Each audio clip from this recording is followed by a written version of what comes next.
بسم الله الرحمن الرحيم ألف لام را تلك آيات الكتاب المبين إنا أنزلناه قرآنا عربيا لعلكم تعقلون نحن نقص عليك أحسن القصص بما أوحينا إليك هذا القرآن وإن كنت من قبله لمن الغافلين إذ قال يوسف لأبيه يا أبت إني رأيت 11 كوكبا والشمس والقمر رأيتهم لي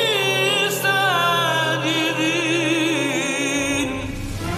আলিফ লাম র এগুলো হচ্ছে একটি সুস্পষ্ট গ্রন্থের আয়াত।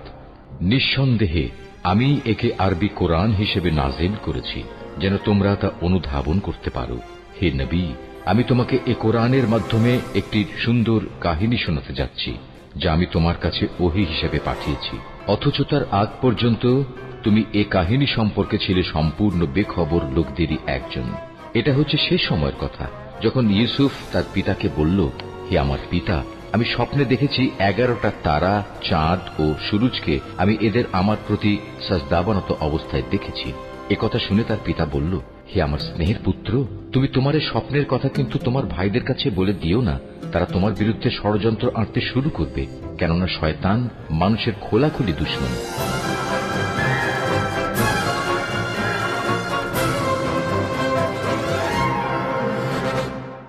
তুমি বানু জুলেখাকে নোংরা বললে?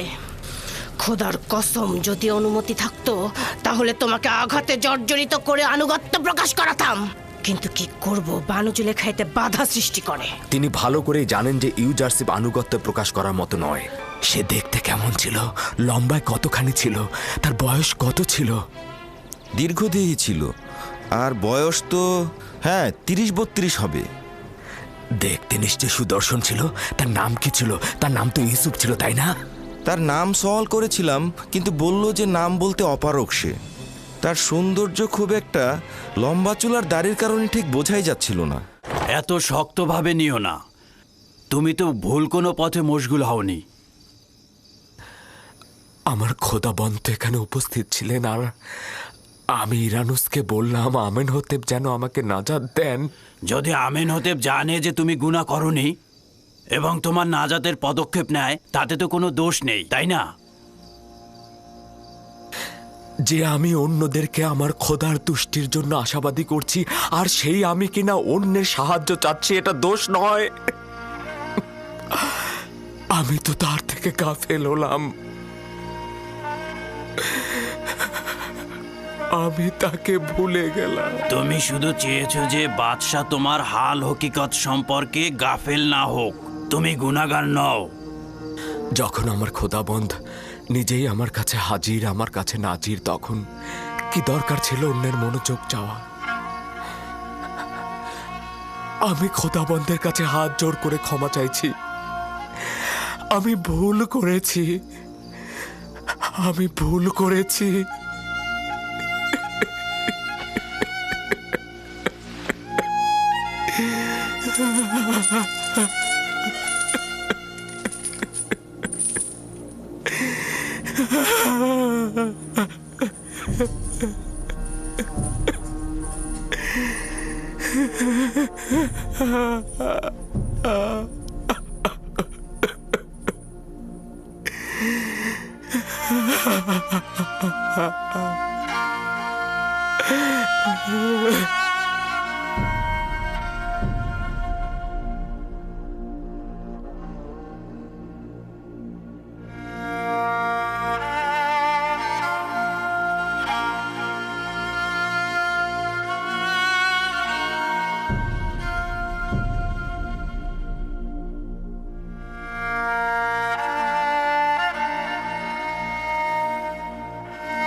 খোদা ভিন্ন অন্য কারো কাছে প্রার্থনা করো না।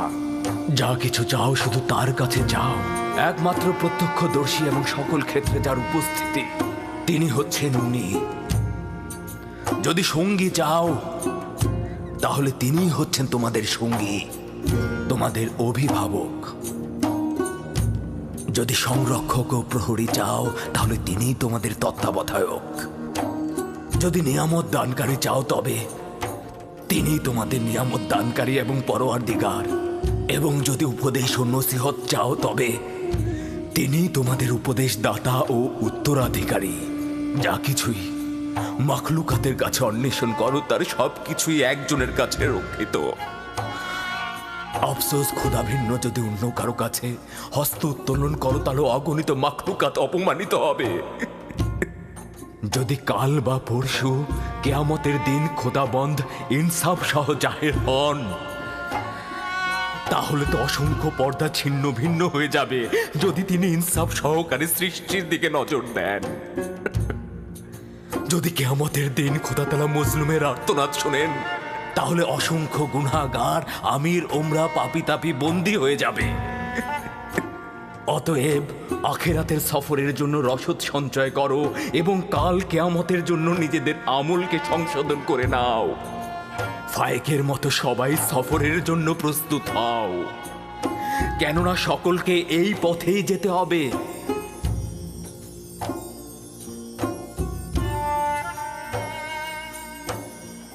আমার গুনহার শাস্তি সম্পর্কে অবগত করতে এসেছেন।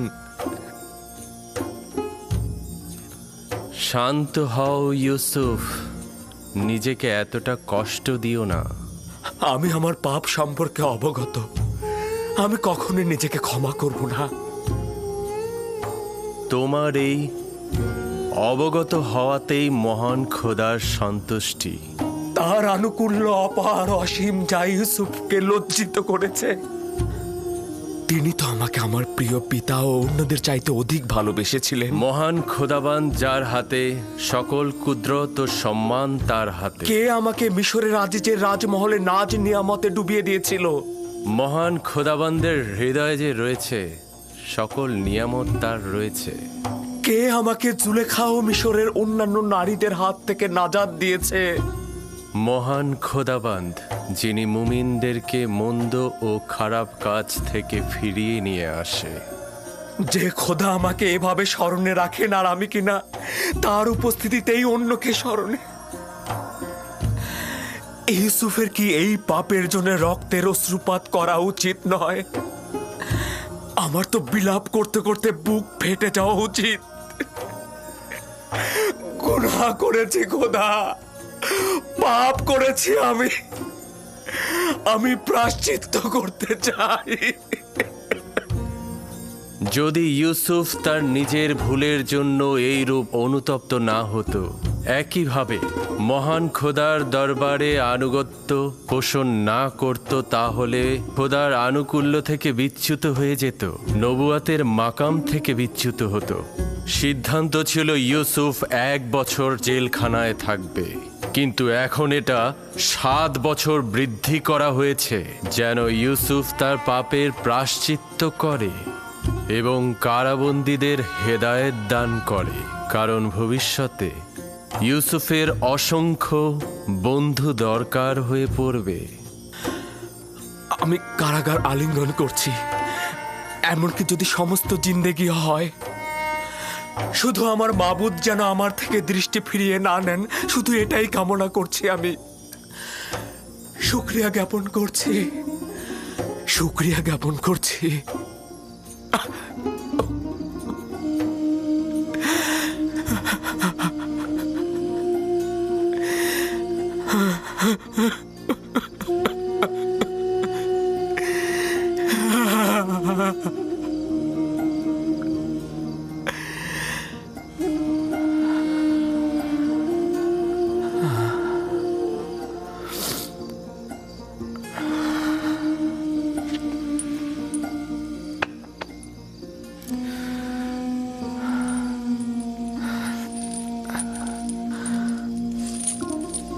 আমি দুঃখিত, তোমাদের ঘুমের ব্যাঘাত ঘটালাম। সব সময় একটাই দোয়া করবে, খোদা তাআলা যেমন আমাদেরকে ঈমান দান করেছেন তেমনি তা যেন ফিরিয়ে না নেন। সব সময় বলবে, হে পরওয়ারদিগার, আমাকে হেদায়েতের পর আমার অন্তরকে ধ্বংস ও অন্ধকারে নিক্ষেপ করো না।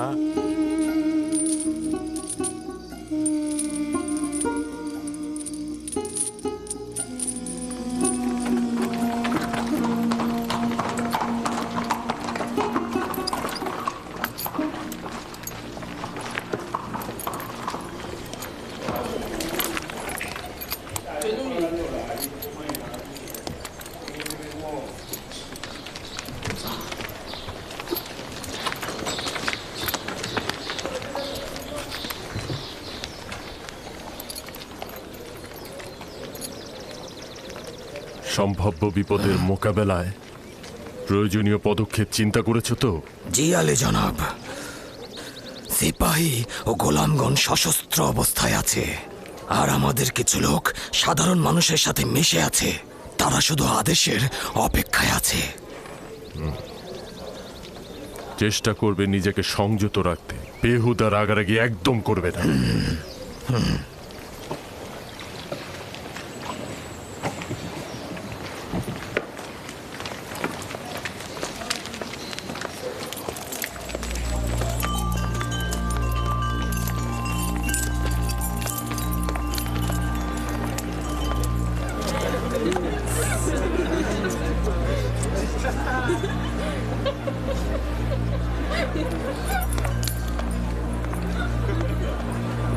জনাব বদিয়ামুন, আপনাদের অস্ত্রগুলো জমা দিন।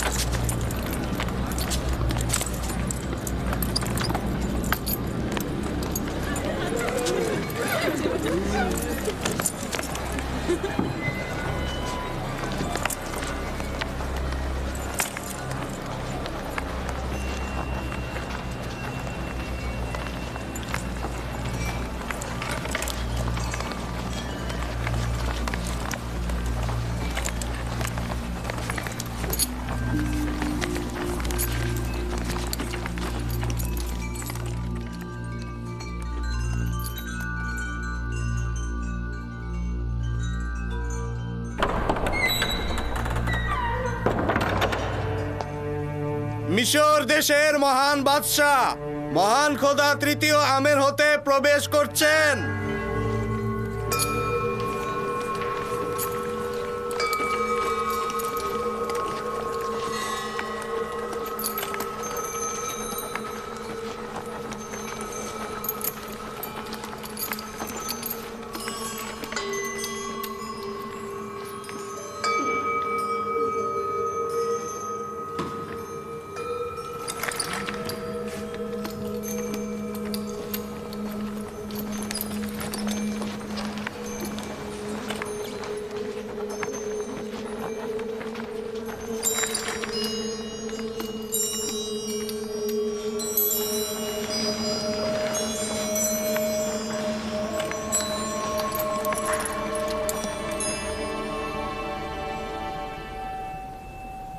বাবা জনাব আজ্ঞামোহর, মিশর ভূমির খোদার প্রধান খাদেম, আজকের মেহমানদারিতে খোশ আমদেদ। আপনার উপরেও দরুদ মিশরের মহান খোদা মহান বাদশাহ তৃতীয় আমেন হতেপ, মিশরের সকল রাজমহলের শ্রেষ্ঠ বাদশাহ।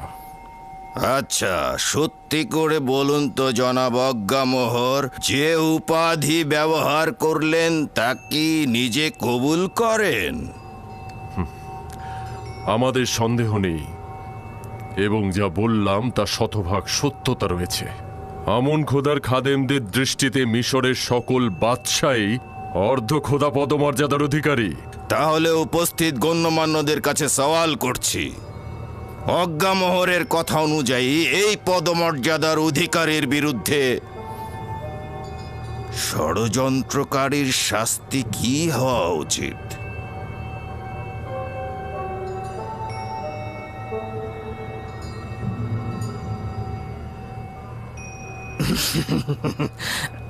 আমার মনে হচ্ছে মহান বাদশাহ, কিছু বদলোকের কুপরামর্শে জনাব অজ্ঞামোহরের প্রতি আপনি সন্দেহ পোষণ করছেন। কিন্তু আপনি নিশ্চিত থাকবেন মহামান্য বাদশাহ, মন্দ কথা বলার লোক আমাদের সাথে আপনার সম্পর্কের কোনরূপ ক্ষতি করতে পারবে না, যতই চেষ্টা করুক না কেন।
আজ মিশরের সম্ভ্রান্ত ও অভিজাত সম্প্রদায়ের সম্মুখে একটি নাটক মঞ্চায়ন হবে, যার মূল বীর অভিনেতাগণ হলেন জনাব আজ্ঞামোহর, পদিয়ামুন, আপুপিস ও ইরানুস।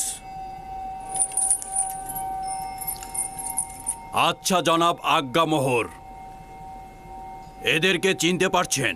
জি, যদি আমি ভুল না করে থাকি তারা জনাব আমেন হতেপের দস্তরখানার তত্ত্বাবধায়ক এবং শরাব দানকারী। আচ্ছা, এবাদতখানার সঙ্গে এই দুজনের সম্পর্ক কি, নাকি এখন ওদের কাছ থেকেই শুনতে হবে?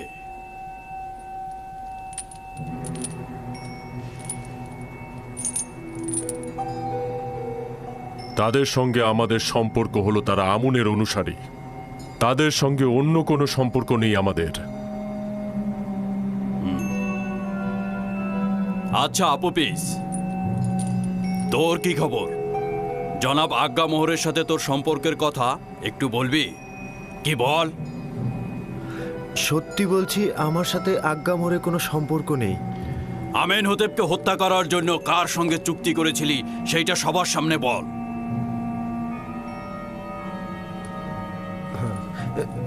না না না, আমার তো তার সাথে কোনো চুক্তি হয়নি। কিন্তু তুই জেলখানার প্রতিনিধির সম্মুখে স্বীকার করেছিস যে আজ্ঞামোহর তোকে হাজারো স্বর্ণরৌপ্য দিয়েছে এবং তুই বাদশার পেয়ালায় বিষ ঢেলে দিয়েছিস। তোর স্বীকারোক্তি দেওয়ার সময় কয়েকজন জেলখানায় হাজির ছিল। না না, অস্বীকার করব না। তখন আমি জানের মায়ায় বাঁচার জন্য অস্বীকার করেছি। মহামান্য বাদশার জান কতলের ব্যাপারে কি বলবি? কেন এই কাজ করেছিলি? এই ঘটনার সঙ্গে জনাব অজ্ঞামোহরের কোনো সম্পর্ক নেই। আমি যখন খাদ্য তত্ত্বাবধায়ক ছিলাম তখন জনাব বাদশাহ আমার উপরে রাগান্বিত হয়েছিলেন আর আমি ভয় পেয়েছিলাম। ভেবেছিলাম বাদশাহ আমার জান কতল করে ফেলবেন, সেই কারণেই আমি এটা করেছি। জানো তো, কেউ যদি বাদশাকে হত্যার চেষ্টা করে তাহলে তার শাস্তি মৃত্যু। এটা উত্তম নয় কি? তোমরা আসল পরিকল্পনাকারীর নামটা বলে দাও আর সেই শাস্তি পাক।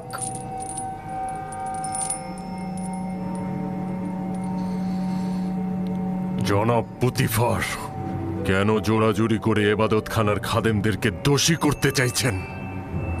সে সবার সম্মুখে আমাদের সাথে তাদের সম্পর্কের কথা অস্বীকার করেছে। আপনি তাহলে আর কি প্রমাণের অপেক্ষা করছেন?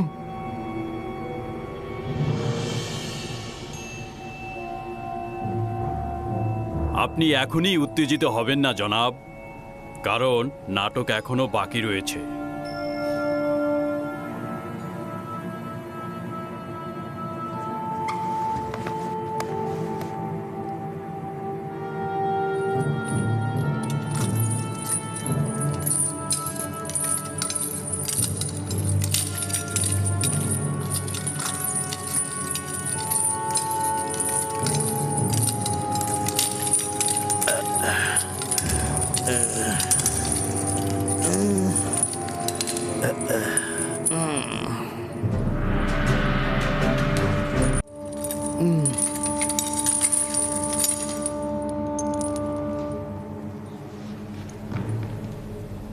জনাব কিমুনি, তুমি জাভিরা জেলখানার সম্মুখে কি করছিলে এবং আপুপিসের সঙ্গে তোমার কি দরকার ছিল?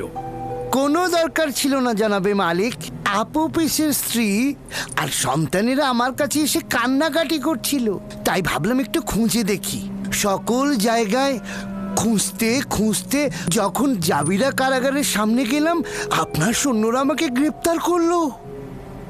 কিন্তু আপুপিস তো জেলখানায় স্বীকারোক্তি দিয়েছে সে তোমার মাধ্যমে জনাব অজ্ঞামোহরের কাছে গিয়েছিল এবং সেখান থেকে হত্যার নির্দেশ পেয়েছে। আঘাতের দ্বারা স্বীকারোক্তি, এর কি কোনো মূল্য আছে জনাব হরেনহোভ?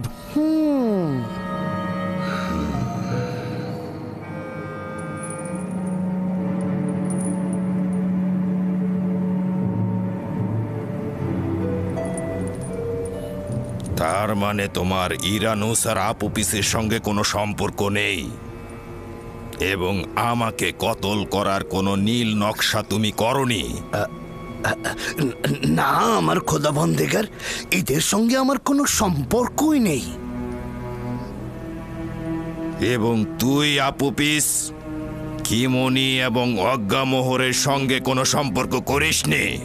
না আলী জনাব, আমার জনাব কিমুনি ও অজ্ঞামোহরের সঙ্গে কোনো সম্পর্ক নেই। তাহলে কি তুই শুধু শুধু ইরানুসের সঙ্গে মিলে আমাকে হত্যা করার নীল নকশা করেছিস? না আলী জনাব, না, আমি এই ষড়যন্ত্র সম্পর্কে অবগত ছিলাম না। সত্য বলতে কি আলী জনাব, ও এই সব ঘটনা জানতো না। এই সকল ঘটনা আমি নিজেই করেছি। আমি ওর কাছ থেকে সাহায্য চেয়েছিলাম, কিন্তু ও আমাকে সাহায্য করেনি। ও আপনাকে জানিয়ে দিয়েছে।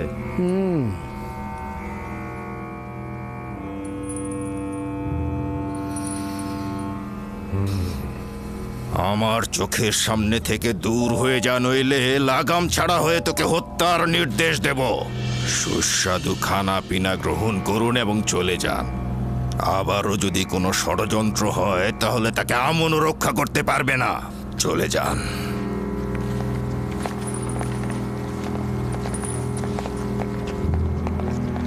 এটা এবাদতখানার খোদা ও খাদেমদের চরম অবমাননা। এরা কাফের, আমুনকে ঘৃণা করে। আমুন এদের জবাব ঠিক সময় মতো দেবে। তুই নির্ঘাত বোকা, নিজের জানকে আজ্ঞামোহরের জন্য উৎসর্গ করলি। যদি হাকিকত বলতি তাহলে এখান থেকে নাজাত পেতি। আমি নিজের জানকে পরিবার ও আত্মীয় স্বজনদের জন্য উৎসর্গ করলাম।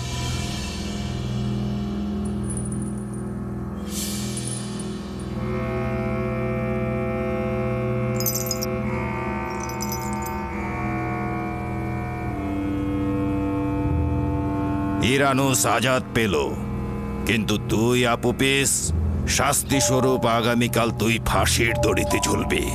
এটা অন্যের জন্য শিক্ষা। আর খাদেম কিমনি, তুমি আপাতত চলে যাও, কিন্তু মনে রেখো তোমাদের ইবাদত খানার পাপ অতি শীঘ্রই উন্মোচিত হবে। তখন তোমরাও আপুপিসের মতো ফাঁসিতে ঝুলবে। নিয়ে যাও।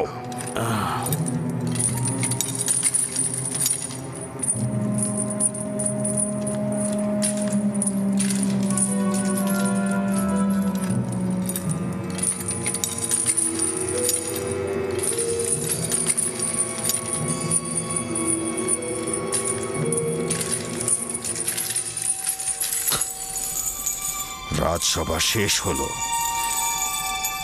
সবাই চলে যান।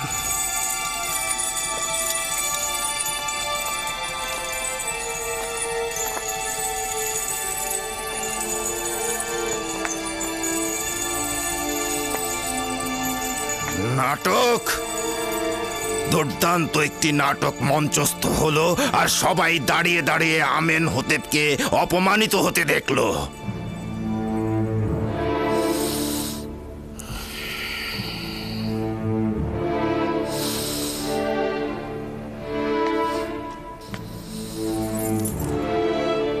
ইরানুস।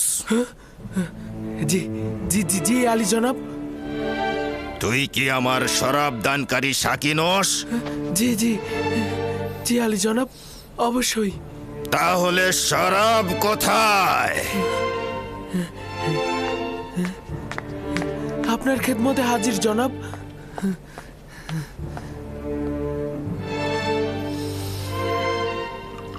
আজ রাতের এই কেলেঙ্কারির দায়ভার তোমার, জনাব পুতিফার। মিশরের প্রধান সেনাপতি শুধুমাত্র তাড়াহুড়ার কারণে একটা সুস্পষ্ট বিষয়কে প্রমাণ করতে পারল না।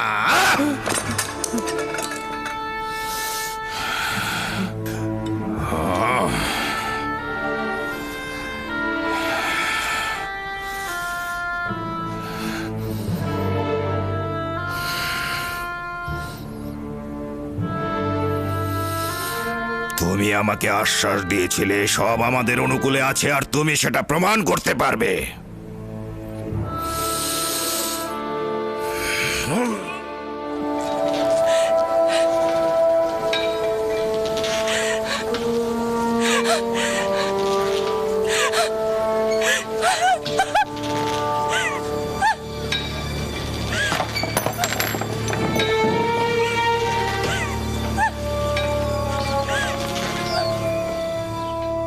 আপুপিস মহামান্য বাদশাহ তৃতীয় আমেনহোতেবের খানসামা খেয়ানতের পাপের ফলে এবং মিশরের দুশমনদের সাথে যোগ সাজসে মহামান্য বাদশাহ ও তার সহধর্মিনী ও পুত্র সন্তানের জান কতলের পাপ প্রমাণিত হওয়ায় ফাঁসির রশিতে ঝুলিয়ে শাস্তি প্রদান করা হলো।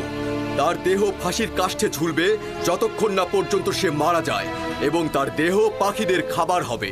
তাকে কখনোই কোনোভাবেই পশ্চিমের কবরস্থানে দাফন করা হবে না, এবং সেখানে চিরন্তন অমরত্বের জিন্দেগি লাভ করতে পারবে না। কখনোই তাকে মমি করা হবে না, এবং সব সময়ের জন্য ধ্বংস হয়ে যাবে সে। কোনো ধরনের বাধাই আমার একাত্মবাদী খোদার নিকট পৌঁছাতে বাধা সৃষ্টি করতে পারবে না। আমি আর তোমাদের ভ্রান্ত আইনের মধ্যে নেই। আমুন খোদা থেকে অতিষ্ঠ হয়ে গেছি আমি। এই আপুপিস, তোর মুখ বন্ধ কর। কাফের বেঈমান, তাকে থামাও, থামাও তাকে। কাফের একাত্মবাদী খোদার কাছে চাইছি সে আমাকে কুদরত দান করুক। এই কঠিন মৃত্যুকে যেন আমি সহ্য করতে পারি।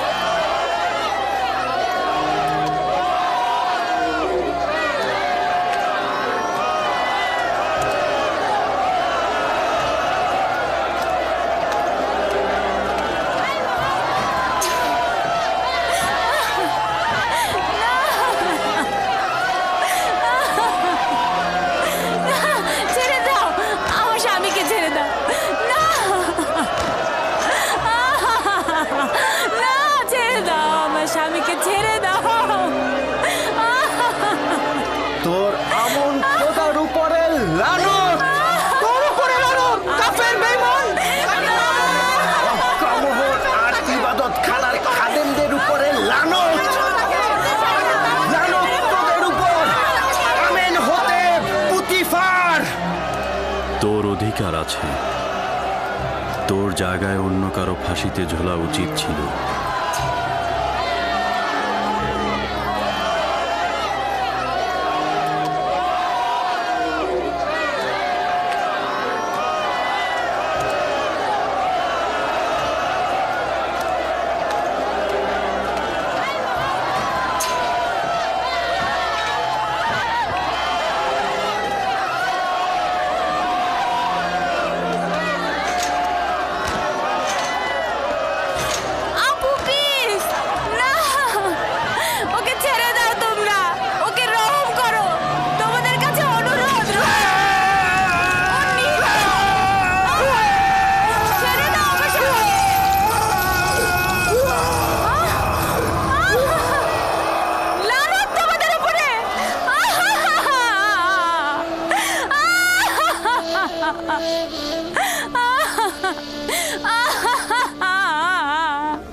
আফসোস, যদি ফুরসত থাকতো তবে একাত্মবাদী খোদার সাথে তোমাকে পরিচয় করিয়ে দিতাম।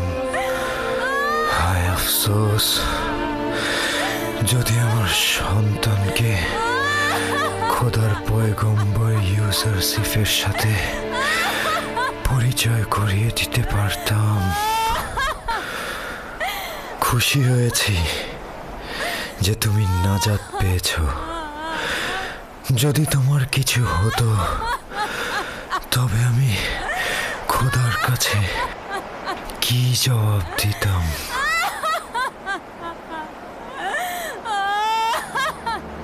তাকে দেখে মনে হচ্ছে সে হাসছে।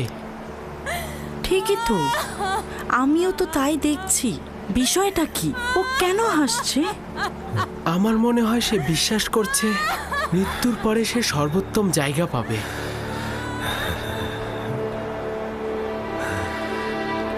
আমি এটা বুঝতে পারছি না, যদি মৃত্যুর পর তাকে মমি করে রাখা না হয় তাহলে সে মৃত্যুর পর উত্তম জায়গা কিভাবে পাবে?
একদিন সত্য ঘটনা ফাঁস হবে এবং আসল নায়ক ফাঁসির কাষ্ঠে ঝুলবে।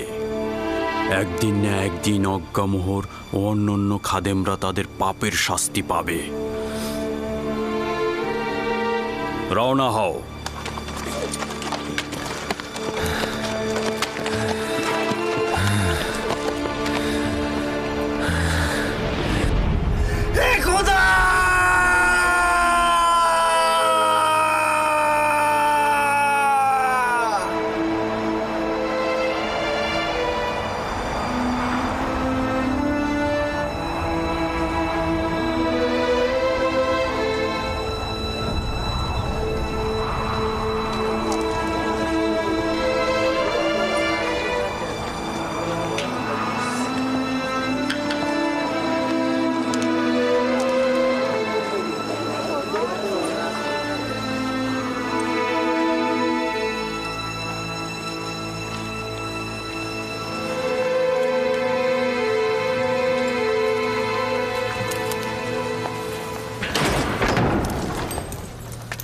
ইউজারশিপ কোথায়? জনাব ইউজারশিপ। ইউজারশিপ, তুমি যেরূপ খোয়াবের ব্যাখ্যা দিয়েছ সেরূপই ঘটেছে। আপুপিস ফাঁসির দড়িতে ঝুলেছে।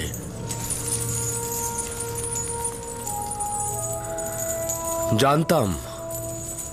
সকাল থেকে এখন পর্যন্ত তো আমি তার জন্যই দোয়া করছি। খোদা তাআলা যেন তাকে ক্ষমা করেন। ইরানুস আজাদ পেয়েছে এবং আমেনহোতেবের রাজমহলে সে পূর্বের পেশায় ফিরে গেছে। খোয়াবের এরকম সূক্ষ্ম ব্যাখ্যা কি করে সম্ভব হয়? ব্যাখ্যা বা পূর্বকথন নিজের অনুমান ও ধারণা মাত্র। ইরানুস ও আপুপিসের স্বপ্নের ব্যাখ্যা, হাকিকত ও বাতেন স্বয়ং খোদা তাআলা আমার কাছে প্রকাশ করেছে। নিজে থেকে কিছু বলিনি।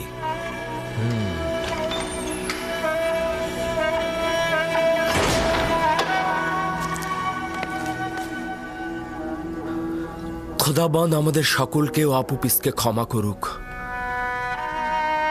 আগেই কিভাবে অনুমান করলি ইউজারসিফ? জাদু বা শয়তানের সাহায্য নিয়ে, তাই না? যেসব আয়াত সকলের জন্য হেদায়েত স্বরূপ, জালিমদের জন্য সেটা ক্ষতিকারক বই আর কোনো ফল বই নিয়ে আসে না। জালিম তুই নিজে, জাদুকর ও মন্ত্রজ্ঞানী।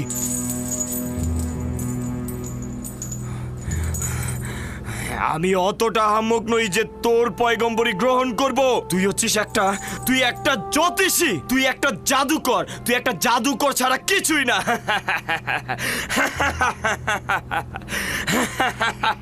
তো নতুন জাদুকর, কি খবর আপনার?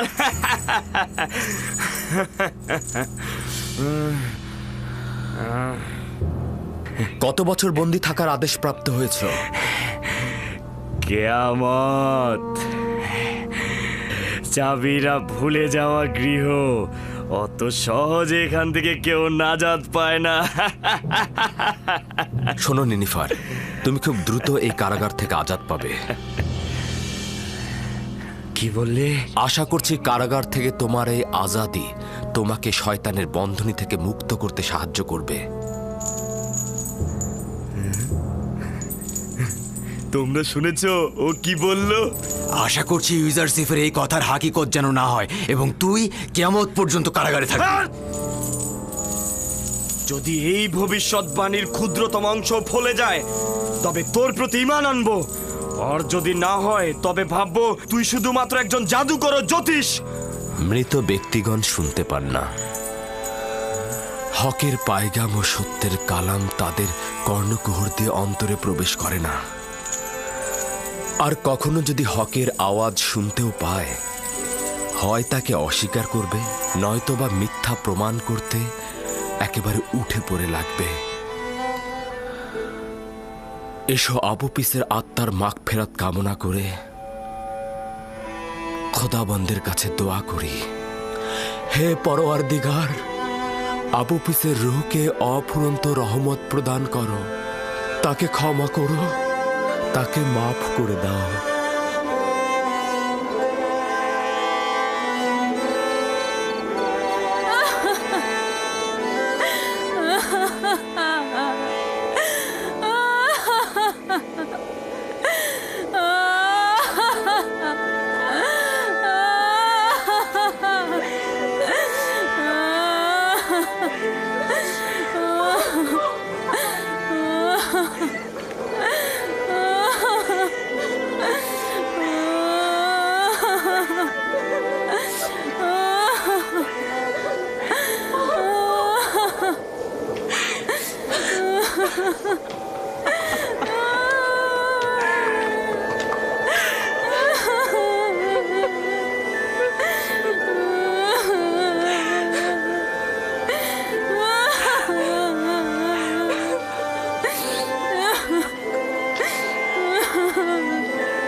কি দেখছি আমি?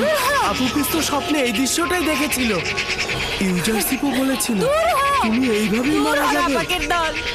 তোমরা কেউ কিছু করছো না কেন? আমার স্বামীকে খেয়ে ফেলছে।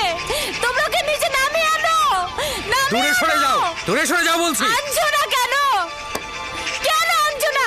কেন তাকে মুক্তি দিচ্ছ না? আদেশ রয়েছে যে সে ফাঁসির দড়িতে ঝুলবে। আনছো না? সরে যাও, দূরে সরে যাও বলছি। নামিয়ে আনো। লানত তোমাদের উপর। লানত অজ্ঞামোহরের উপর, লানত আমেন হতেবের উপর, পুতিফার ও অন্যান্যদের উপর, যারা আমার স্বামীকে কতল করেছে। আমার স্বামী আপুপিসকে আমার কাছ থেকে নিয়ে গেছে। শান্ত হও তুমি। যে ঘটনা ঘটেছে তাতে আমাদের হাত নেই, কিচ্ছু করার নেই। শান্ত হও, ধৈর্য ধরো, ধৈর্য ধরো তুমি।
নিনিফার কোপ্তা, তুমি আজাদ হয়েছ।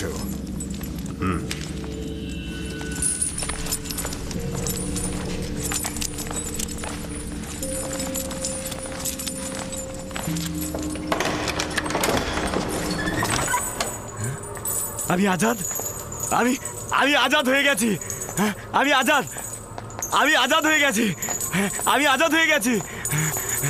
ইউজারশিপ, তুমি মিশরের সবচেয়ে বড় জাদুকর, তুমি সবচাইতে বড় জ্যোতিষী, তুমি জাদুকর। তুমি 12 বছর আগে চুরি, নানা রকম কুকীর্তির কারণে কারাগারে বন্দী হয়েছিলে। কিয়ামত পর্যন্ত তোমার জেলে বন্দী থাকা উচিত ছিল, কিন্তু আমনের খাদেমগণ তোমার মুক্তির জন্য তাগাদ দিয়েছেন। তারা ধারণা করেছেন যে তুমি পাপাচারের পথ ছেড়ে দেবে আর আমনের ইবাদত খানায় খেদমতগার হিসেবে নিজেকে খেদমতে নিমগ্ন করবে। যদিও বিশ্বাস হয় না, তবু চাই ইবাদতকারীদের আকাঙ্ক্ষা তুই পূরণ করবি।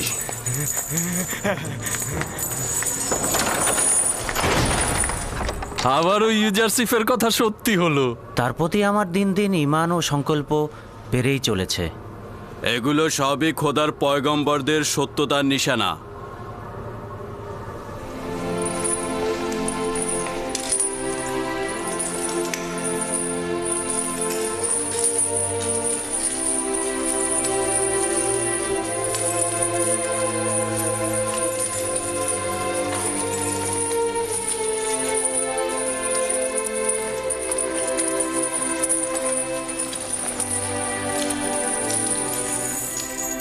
হে খোদার নবী, আমাদেরকে ওয়াজ নসিহত করবেন না?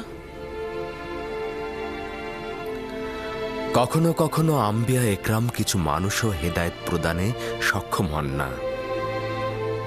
যদি কোনো জীবিত মানুষ সত্যকে উপলব্ধি করতে না পারে, তাহলে সে মৃত।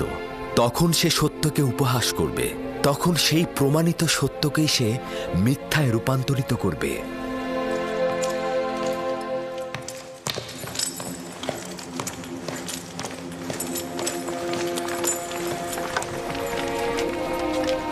আলী জনাব, আলী জনাব, কি হয়েছে আলী জনাব? কিছুই হয়নি, চলো যাওয়া যাক।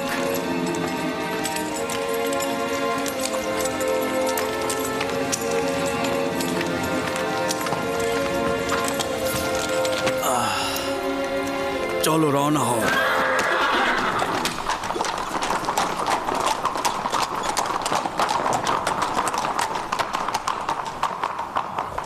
আলী জনাব, নীল নদের তীরবর্তী কিছু উর্বর ও ফলনশীল জমি বাজেয়াপ্ত করা হয়েছিল, সেগুলো তাদের মালিকদের বুঝিয়ে দিতে চাই।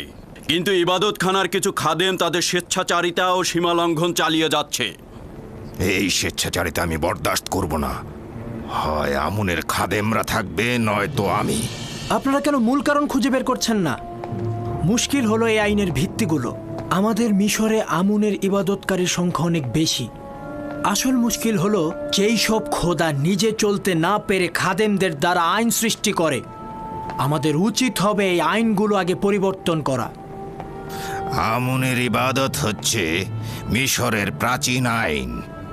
এটা খুব সহজেই উপড়ে ফেলা কি সম্ভব? একটি ভুল দীর্ঘদিন হওয়া যুক্তিপূর্ণ নয়। যতদিন মিশরে এই আইন থাকবে ততদিন স্বেচ্ছাচারিত ও লুটতরাজ থাকবে। আলী জনাব, আমি এক যুবক কয়েদিকে চিনি যার কথার সঙ্গে আপনার কথার একদম মিল রয়েছে। আপনি যদি হুকুম করেন।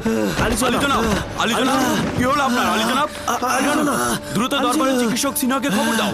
যাও, তাড়াতাড়ি করো।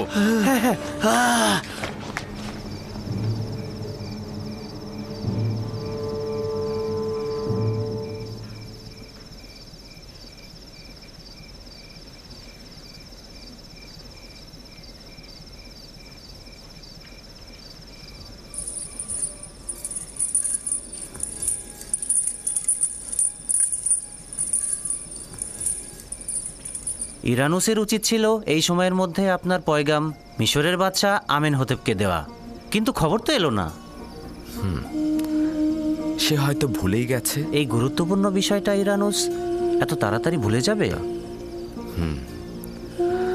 আমরা সব কাজ আঞ্জামের ক্ষমতা প্রাপ্ত নই। সম্ভাবনা আছে তিনি হয়তো বলার অনুমতি দেননি। বুঝতে পারছি না কে সেই, যিনি চান না ইউসুফ তাকে ব্যতীত অন্য কাউকে আশ্রয় গ্রহণ করুক।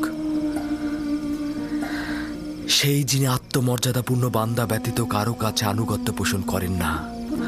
আর তিনি হয়তো ইরানুসকে ভুলে যাবার মন্ত্র দিয়ে দিয়েছেন।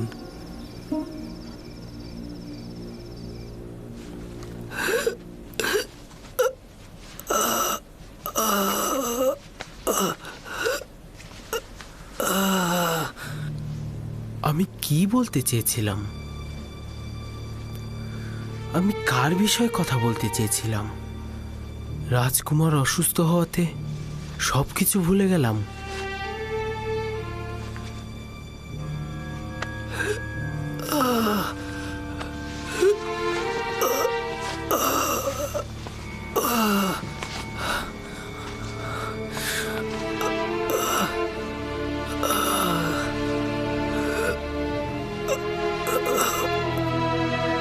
এরকম হাল কেন হলো সিনোহে? তুমি তো মিশরের ও আমার রাজমহলের প্রধান চিকিৎসক। কেন আমেনহোতেবের জওয়ানের চিকিৎসা হচ্ছে না? কখনো কখনো কোনো অভিজ্ঞ চিকিৎসকও কিছু কিছু বিমারির চিকিৎসা করতে অক্ষম, আর এটা জাহাপনা সেরকমই একটি বিমার। আমাদের বাদশাহ পুত্রের রোগটা কি? মৃগী রোগ নাকি বেহুশ? এর কোনোটাই নয়। আমার কাছে এই দুই রোগেরই ঔষধ আছে, কিন্তু আমি তো শাহজাদার রোগ নির্ণয় করতেই অক্ষম। তাহলে এখন কি করবে? তার বিমারির তো একটা উপায় বের করতে হবে। আমি তো জাহাপনা আপ্রাণ চেষ্টা করেই যাব যতক্ষণ পর্যন্ত না আমাদের শাহজাদার রোগ নির্ণয় করতে পারছি। আমার মনে হয় আমুনের খাদেমগণই এ রোগের চিকিৎসা করতে পারবে। আমার চিকিৎসার জন্য কোনো জাদুকরের দরকার নেই। লানত তাদেরকে যারা পেট পূজা ও লুটতরাজ ছাড়া কিছুই বুঝে না, ওই সকল খোদা ও তার খাদেমদের উপর। তোমার উচিত না ইবাদত খানার খাদেমগণকে নিয়ে কোনো কটূক্তি করা। বন্ধ করো বানু। এমন কাউকে আমার দরবারে স্থান দেব না যারা আমুন ও তার খাদেমদের সাহায্য করে। যাও।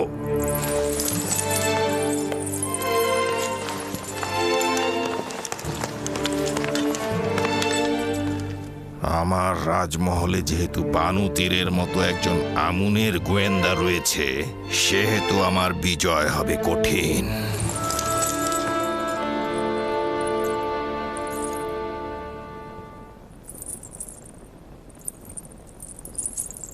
হে মহান আমুন, তোমাকে ছাড়া আমার আর কোনো আশা নেই। কেন আমাকে সাহায্য করছো না?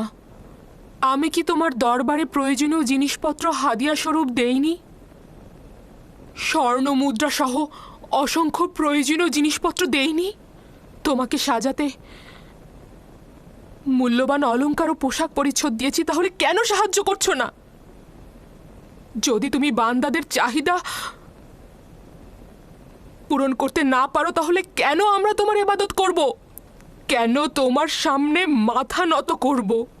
কার কাছে হাত পাতবো? কিন্তু আমার বানু, আপনি হচ্ছেন আমুনের সহধর্মিনী এবং তার ইলাহিদের একজন। কিভাবে আশা করেন আমুন আপনাকে ইশক করতে সাহায্য করবে? কোনোদিনই করবে না। থামো বলছি। কেন আমাকে রাগান্বিত করছো? এটা কেন বুঝতে পারছো না? যদি আমি আমুনের খেদমতগারদের সহধর্মিনীদের ঘরে থাকতাম, তাহলে তারা আমাকে নিজেদের ইচ্ছে মতো ব্যবহার করত। তাহলে ইউজারশিপের প্রতি হাত বাড়ালে কি সমস্যা? বানু, আপনি কেন বুঝতে পারছেন না আমুনের খাদেম? চুপ করো তুমি। আমি আর কিছু শুনতে চাই না। ঠিক আছে আমার বানু, যদি আমাকে অপমানিত করে আপনি আনন্দিত হন, তাহলে আমি নিশ্চুপ থাকছি। কিন্তু এতে আমার কি কোনো দায় আছে? তুমি দায়ী। তোমার তীর্যক কথা দিয়ে আমার মনকে বিষাক্ত না করে সুন্দর একটি পথ বলে দাও কারিমামা। আমি তো পূর্বেও বলেছি, কিন্তু আপনি কর্ণপাত করেননি। কেন জনাব পুতিফারের কাছে যাচ্ছেন না? যেভাবে আপনি তার মাধ্যমে ইউজারশিফকে কারাগারে পাঠিয়েছেন, ঠিক একইভাবে তার মাধ্যমে ইউজারশিফকে আজাদ করুন। পুতিফার আমার কাছে জানতে চাইবে না যে কেন আমি তাকে জেলে পাঠালাম, আর কেনই বা এখন তাকে ছাড়াতে চাচ্ছি? তোমার প্রস্তাব তোমারই মতো কারিমামা।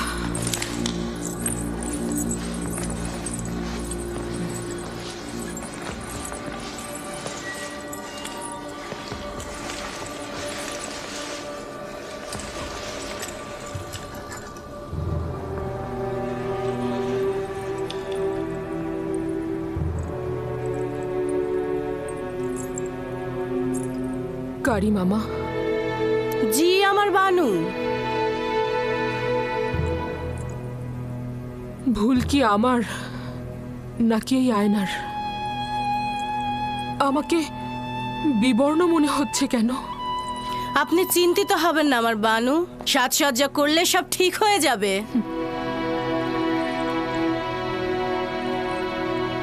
আমি মলিন হয়ে গিয়েছি। যদি এই বিষণ্ণতা এভাবেই অব্যাহত থাকে, তাহলে ইউজারশিপ যেদিন মুক্তি পাবে, তার সামনে কিভাবে দাঁড়াবো? নিজেকে কষ্ট দেবেন না। আপনি এখনো মিশরের সর্বশ্রেষ্ঠ সুন্দরী, অতীতের মতোই সদা প্রফুল্ল, জওয়ান এবং সুদর্শনা।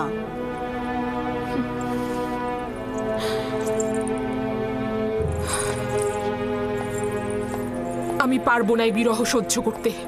আমাকে কিছু একটা করতেই হবে।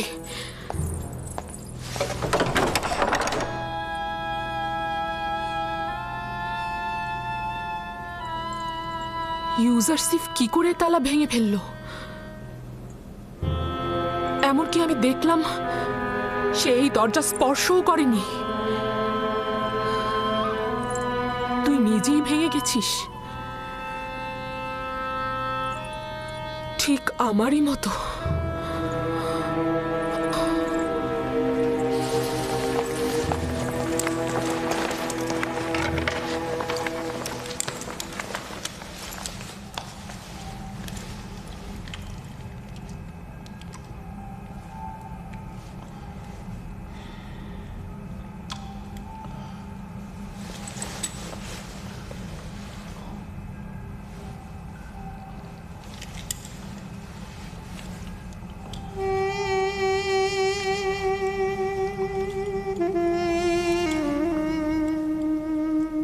তোমার মনে আছে একে অপরকে দুজন কত ভালোবাসতো? এটা কি জিন্দেগি? পশ্চিমের মৃত ব্যক্তিদের দুনিয়াও এর চেয়ে অধিক আনন্দের। বানু তার নিজের কামনা বাসনার জন্য এই গৃহকে নির্জীব করে ফেলেছে।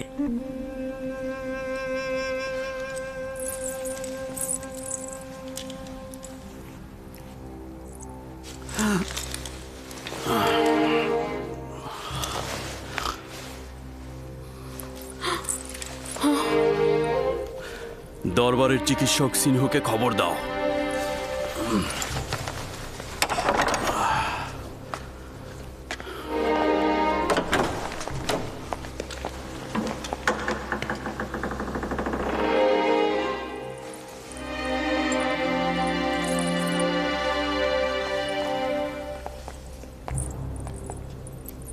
আলী জনাব পুতিফারের হাল হাকিকত ভালো মনে হচ্ছে না। দেখেছি আমি,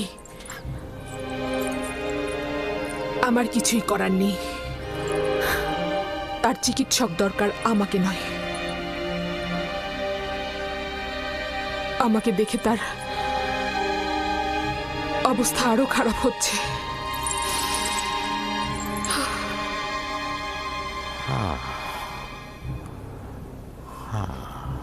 হৃৎপিণ্ড ঠিক মতো কাজ করছে না।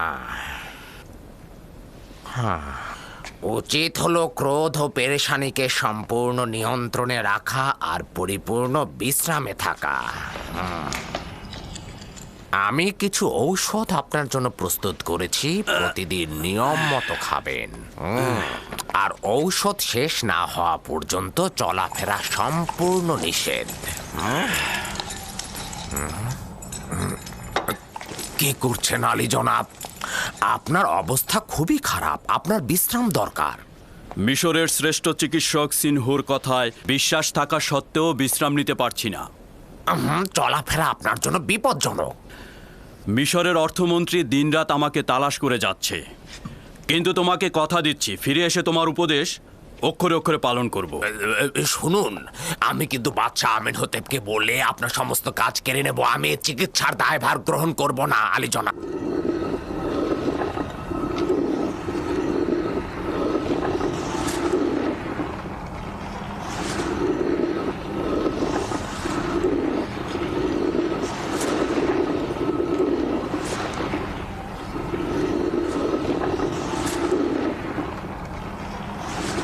দেখেছো কারি মামা,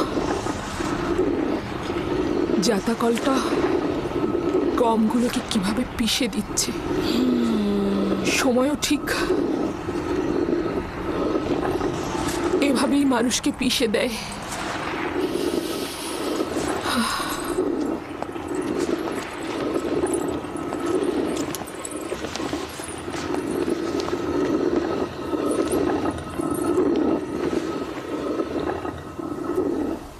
ইউজারসিফ 8-9 বছর হলো জেলখানায় রয়েছে, কিন্তু জুলেখাকে দেখে মনে হচ্ছে তার বয়স 20 বছর বেড়ে গেছে। নিজের কাছে নিজেই অপরাধী। ইউজারসিফকে জেলখানায় পাঠিয়ে এখন নিজে নিজেই কেমন কষ্ট পাচ্ছে।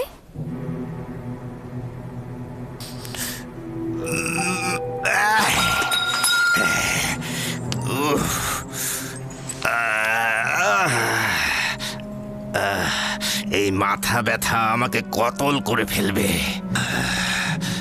জলদি সিনহুকে ডাকো, সিনহুকে ডাকো তাড়াতাড়ি।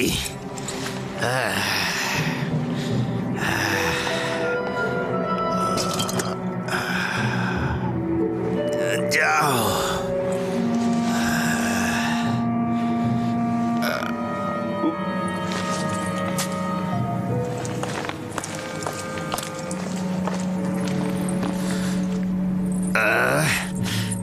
যাও। আপনি অতিরিক্ত পান করছেন আলী জনাব। আপনার মাথা ব্যথা বিমারির মূল কারণ এই শরাব। আমার একমাত্র আরামের ঔষধ এটাই। যদি এটা আমাকে ডুবিয়ে না রাখতো তাহলে আমি অনেককেই কতল করে ফেলতাম। মিশরের মহামান্য বাদশাহ জনাব আমেনহোতেব দীর্ঘজীবী হোক।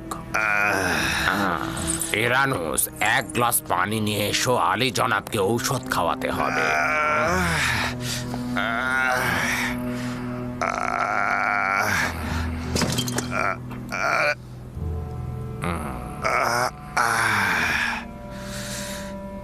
তুমি কি চাও বানুতি যে আমার মাথা ব্যথা ভালো হোক? যদি তাই চাও তাহলে কেন মাথা ব্যথার কারণ ফাঁস করছো না? আপনার মাথা ব্যথার মূল কারণ অতিরিক্ত শরাব পান। এটা কিন্তু আমি আগেই বলেছিলাম বানু। কিন্তু মিশরের মহান বাদশাহ আমার কথা বিন্দু মাত্র কর্ণপাতই করেন না। আমার একমাত্র ঔষধ হচ্ছে শরাব, আর শরাবই পারে আমাকে প্রশান্তি দিতে। সাময়িক প্রশান্তি হলেও এটা আপনার মৃত্যুর কারণ হবে। কেন বাহানা করছো? আমার মাথা ব্যথা কমাতে পারে এমন কিছু বলো। আলী জনাব, আমাকে মাফ করবেন। যদি আপনি শরাব ত্যাগ না করেন তাহলে আমি বাধ্য হব আপনার অস্ত্রোপচার করতে আর মাথার থেকে মগজের পোকাগুলো বের করে নিয়ে আসতে। যে পোকাগুলো আমার মগজ খাচ্ছে এবং আমাকে কষ্ট দিচ্ছে সেগুলো হলো আমুনের ইবাদতখানার খাদেম, এবং যতদিন পর্যন্ত না তাদের খতম করছি আমি সুস্থ হব না। আমি সুস্থ হব না, আর অস্ত্রোপচারও করব না, কারণ মগজে অস্ত্রোপচার মানে জীবিত থাকার সম্ভাবনা খুব কম। তাহলে শরাব ত্যাগ করুন। কি বললে এটা? শরাব ত্যাগ করব?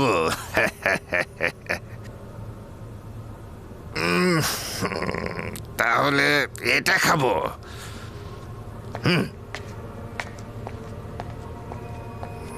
আজকের শরাবটা খুব ভালো বানিয়েছিস আনুস, কম পরিমাণ দিয়েছিস, কিন্তু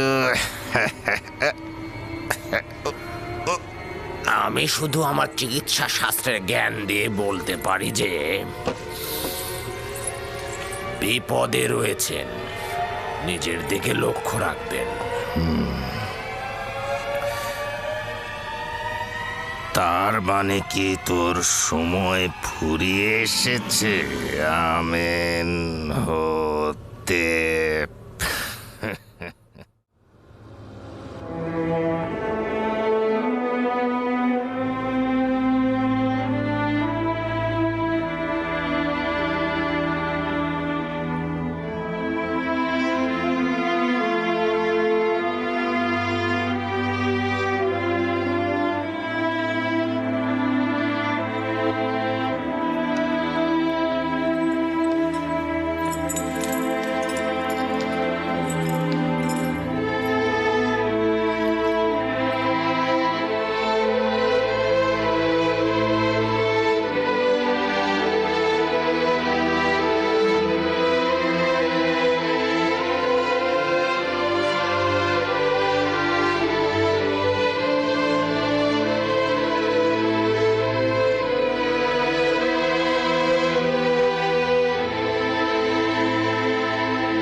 কি করছো ইউজারশিপ? ফুল গাছগুলোর পরিচর্যা করছিলাম। সে যে কাজটি করে একেবারে জীবন দিয়েই করে। ইউজারশিপের কাছে কোনো পার্থক্য নেই, হোক সেটা ফুল চারা রোপণ, হোক সেটা ইনসানদের হেদায়েত।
বাইরে, সকলে বাইরে যাও।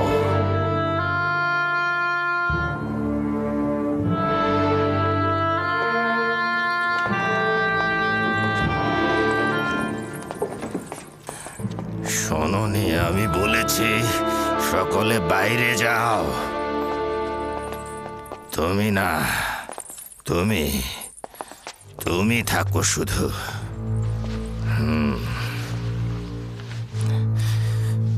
যা বলছি ভালো করে শুনবে। তোমার আম্মা জান আমুনের ভক্ত এবং খুবই গোড়া।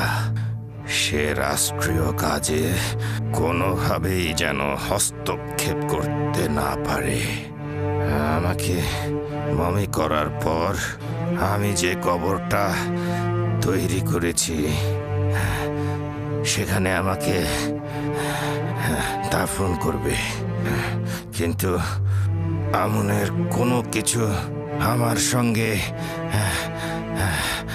দিয়ে দেবে না। কারণটা হলো এই যে আমি আমুন খোদাকে বিশ্বাস করি না।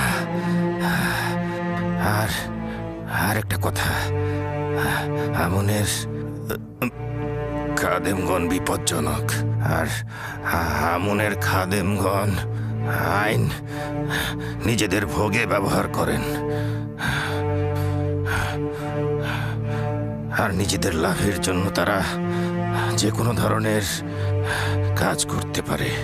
তাদের বিশ্বাস করবে না, তাদের জোরালো সুপারিশ পুতিফারকে জানাবে। সে বিশ্বাসের খেয়ানত করবে না, তোমার আম্মাজানকে সম্মান করবে কিন্তু বিশ্বাস করবে না। তোমার স্ত্রী নেফ্রদিতিকে ভালোবেসো, তুমি একাধিক সন্তানের অধিকারী হবে। আমি চাই না আমার বংশ নির্বংশ হোক, আর আমার মিশরের ঐতিহ্যকে সমুন্নত রেখো, বিলুপ্ত যেন না হয়ে যায়, বিলুপ্ত না হয়ে যায়। খুব দক্ষতার সাথে রাজকার্য পরিচালনা করবে। আমি তোমার কাছে আশা করছি যে তুমি খুব দক্ষতার সাথে এই পাপাচারীদের অবশ্যই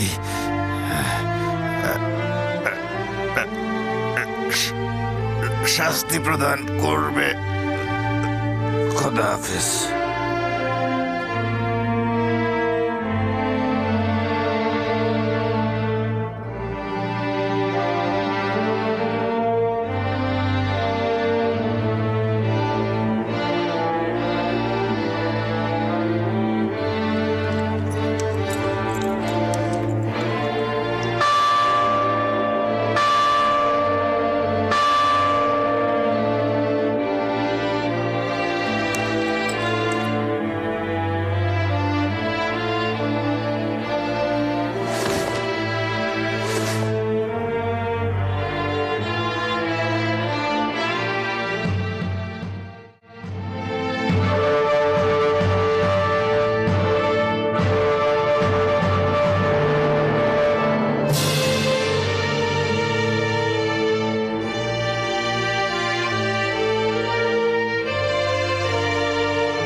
আজে সালতানাতের সকল তাজিম অর্ধ নিমজ্জিত থাকিবে। আজ তৃতীয় আমেনহোতেবে সূর্য অস্তমিত হলো, আগামীকাল চতুর্থ আমেনহোতেবে সূর্য উদিত হবে। আজকে তৃতীয় আমেনহোতেবকে মমি করা হবে, আর আগামীকাল চতুর্থ আমেনহোতেবকে সিংহাসনে বসানো হবে।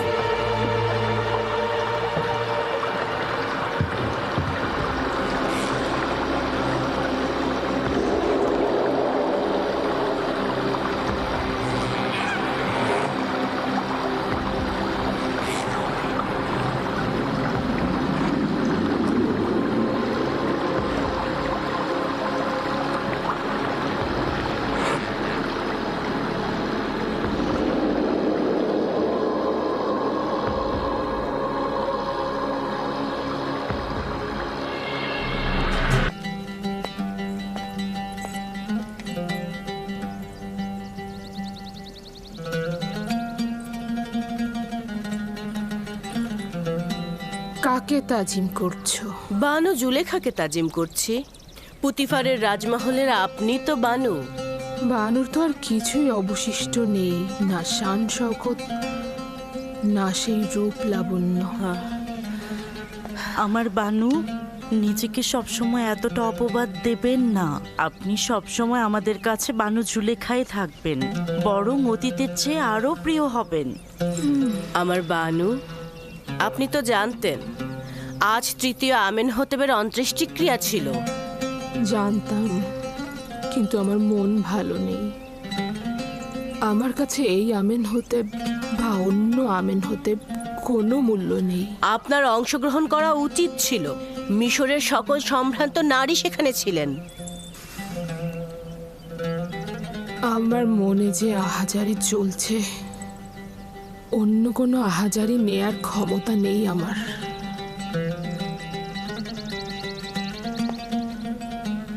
তাহলে আগামীকালের জাসনের কি করবেন?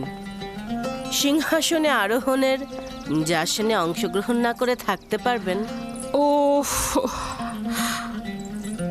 আগামীকাল জাসনে যেতে বাধ্য আমি, কিন্তু এই বার্ধক্য লুকানোর জন্য সাজসজ্জা অলংকারাদি কিভাবে সম্ভব? উফ, আমি পারবো না।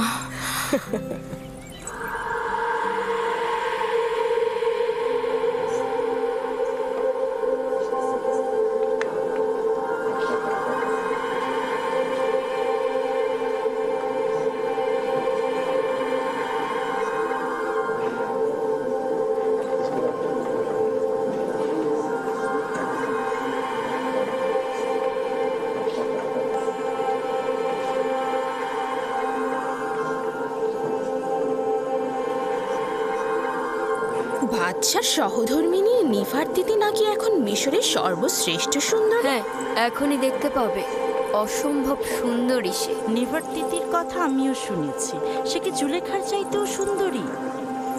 জুলেখার একই অবস্থা হয়েছে। সে নিজেই নিজেকে এই অবস্থায় ফেলেছে।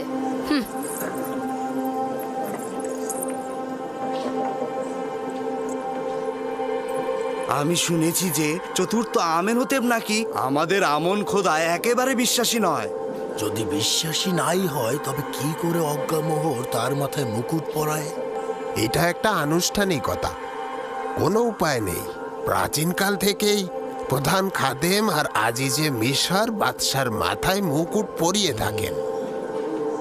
আমার বিশ্বাস যে চতুর্থ আমেনহোতেবের হুকুমতকালে মিশরে অনেক উন্নতি হবে। তার আমুন এবং ইবাদতখানার খাদেমদের প্রতি বিন্দুমাত্র বিশ্বাস নেই, আর সেটাই তার জন্য কাল হয়ে দাঁড়াবে।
হে পবিত্র নীল নদ অববাহিকার প্রভু, হে প্রাচীন মিশরের গৌরব ও ঐতিহ্যদাতার প্রভু,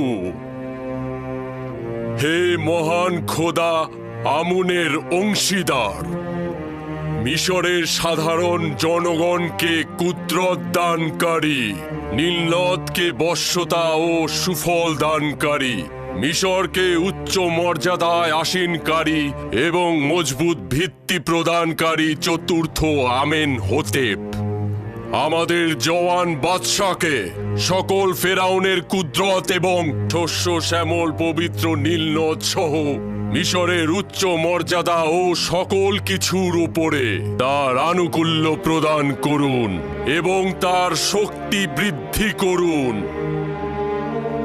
তাকে দুশমনদের মোকাবেলা করতে এবং মিশরকে উন্নতির শিখরে পৌঁছে দিতে তাকে হেদায়েত দান করুন এবং যোগ্য শাসক হিসেবে তাকে প্রতিষ্ঠিত করুন।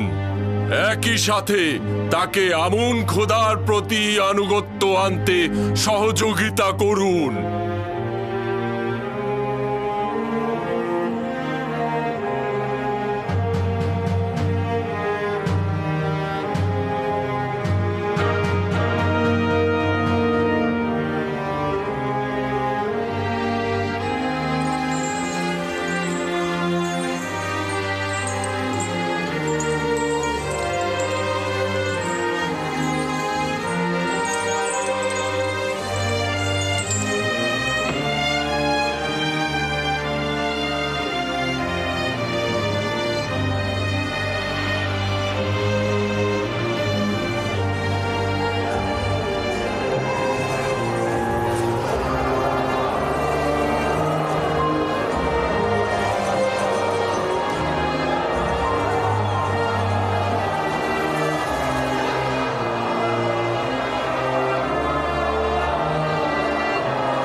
সাবাস সাবাস ইসমত, এই বাড়িটি নির্মাণে তুমি তোমার দারুণ দক্ষতা দেখিয়েছ।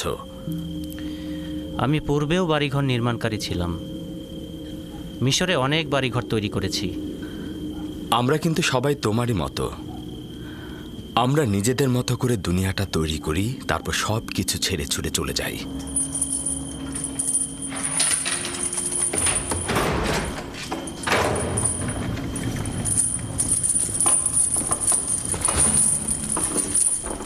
ইউজারশিপ, একটা গুরুত্বপূর্ণ খবর আছে। ইনসানদের জন্য দুনিয়াতে সবচাইতে গুরুত্বপূর্ণ খবর হচ্ছে মৃত্যু, তাই নয় কি? হ্যাঁ, তা তো ঠিকই। ইউজারশিপ, জনাব আমেনহোতেপ মারা গিয়েছেন এবং চতুর্থ আমেনহোতেপ সিংহাসনে বসেছেন। হ্যাঁ, রুটির ঝুড়ি খালি করার সময় আমি তা সিপাহীদের কাছ থেকে শুনেছিলাম। হুকুমতের তাকাত পাহনের ন্যায় স্থায়ী, সবসময় শুধু চালকগণই পরিবর্তন হয়ে থাকে। শুরুতে প্রথম আমেনহোতেপ, তারপর দ্বিতীয় আমেনহোতেপ, তারপর তৃতীয় আমেনহোতেপ, আর আজ চতুর্থ আমেনহোতেপ। আমি বাল্যকালে তাকে দেখেছি, ধারণা করছি সে অন্যদের চাইতে উপযুক্ত হবে। শুনেছ কি ইসমত, তৃতীয় আমেনহোতেপ ঘর বাড়ি ত্যাগ করে চলে গিয়েছেন।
রওনা হও।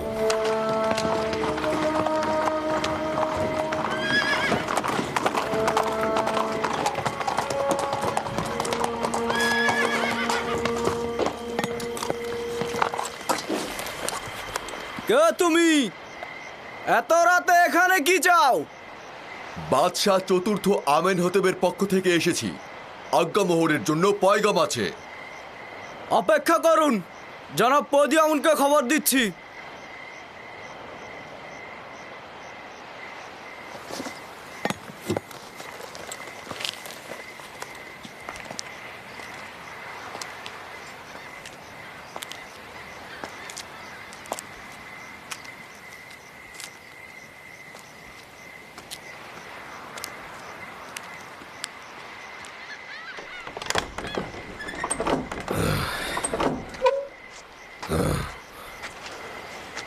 কি হয়েছে? এত রাতে এখানে কি চাও?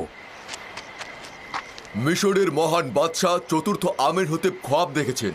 আলী জনাব অজ্ঞামোহর সহ খোয়াব বিশ্লেষণকারীদের তলব করেছেন। ঠিক আছে, তুমি যাও, আমি এখনই অজ্ঞামোহরকে খবর দিচ্ছি।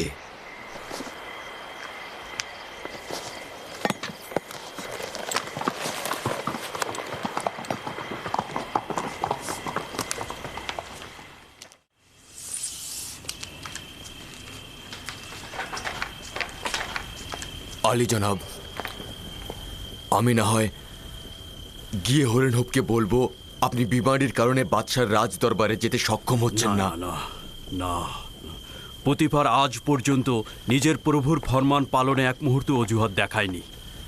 এখন কি করে দেখাবে? আর অসুস্থতা, এটা তো একটা নিছক বাহানা।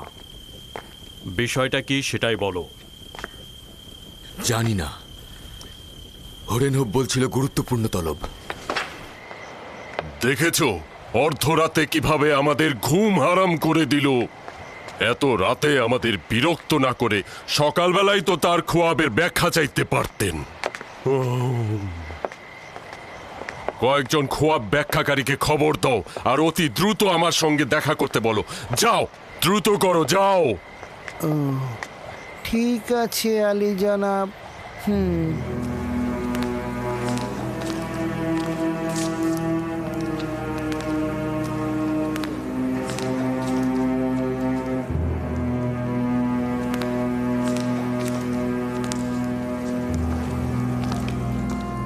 আলী জনাব পুতিফার এবং প্রধান খাদেম অজ্ঞামোহর প্রবেশের অনুমতি চাইছেন।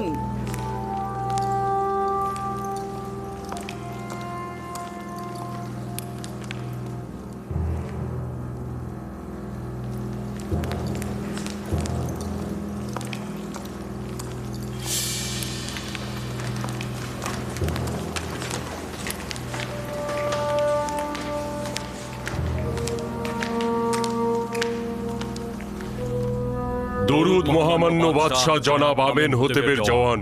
দরুদ আপনাদের উপরেও। মহামান্য বাদশাহ, আমি চিন্তিত ছিলাম। আপনার কি হয়েছে? আশা করছি যে অপ্রীতিকর কিছু ঘটেনি। আজীব খোয়াব দেখেছি আমি।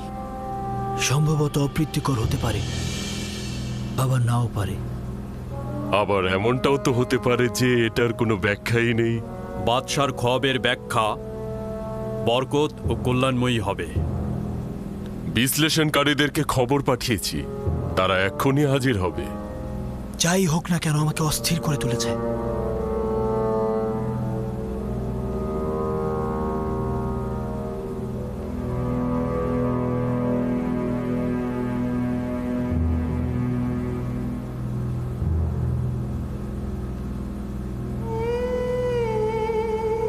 ইরানুস, তোমার খোয়াবের ব্যাখ্যা হচ্ছে এই যে 3 দিন পর তুমি তোমার পূর্ব পেশায় ফিরে যাবে এবং আমেনহতেবের সাক্ষী হিসেবে সম্মান ও মর্যাদা পাবে।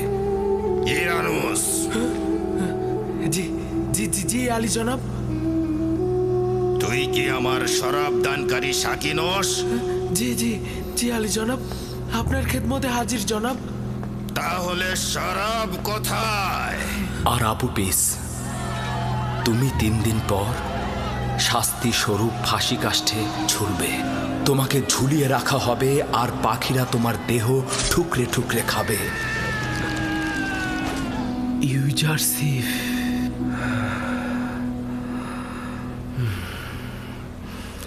আমি এটাই ভুলে গিয়েছিলাম। 60টা বছর পার হয়ে গেছে। সম্মানিত বানু, আমার কাছে বাচ্চার এই খোয়াবের জন্য ভালো পথ রয়েছে বানু, যদি অনুমতি দান করেন। আমি দেখলাম 60টি মোটা তাজা গরু প্রবল ঘূর্ণিঝড়ের মধ্যে নীল নদের ভেতর থেকে উঠছে। তারা তীরে এসে ঘাস খেতে লাগলো। এরপর নীল নদ শুকিয়ে গেল এবং তার ভেতর থেকে শুকনো সার বের হয়ে এলো এবং মোটা সারটিকে গিলে ফেললো।